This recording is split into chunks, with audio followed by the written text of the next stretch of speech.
we are not looking at the most advanced tool or the best lift out there, but I have a crowded garage, small shop, and I try to keep my tools very simple. And this is, in my opinion, the simplest lift that's also going to be convenient and reliable for me and quick to use. A lot of debate about jacking on the engine sump oil pan when there's no frame present on these stress member engines down there. Um, did my research on that, looked at exploded diagrams, took my bash guard off, studied under there with my eyeballs, and became convinced that the loading was not going to be an issue. So the next issue was balance, and the only way to find out the balance was to put her in the air, and I did that. So what you're looking at, even though it doesn't appear to be off the ground, she is. Back wheel's free spinning. I'll show you that here real quick.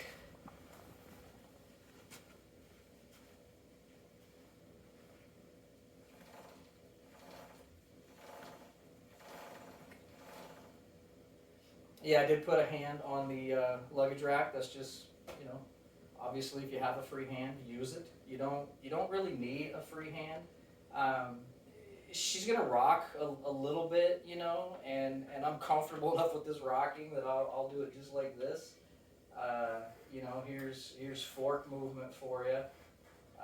She's not tender. She's not tender at all right now. She'll wobble, and I wouldn't want to bump into her. I'll keep the kids and the dogs on the other side of a door for sure when she's up like this. But she's not tender, She's balanced, She's on her center of gravity. She feels good, not nervous about it at all. And I would not hesitate to use this setup right here for chain maintenance, which is one of the primary needs to get her up. It's kind of rare that I need to get her in the air for tire changes, brakes, fork oil, stuff like that. And I do think when I'm removing a wheel, I'm gonna strap her. Again, I'm a simple guy. I won't overthink that strapping. I'll run a 1-inch webbing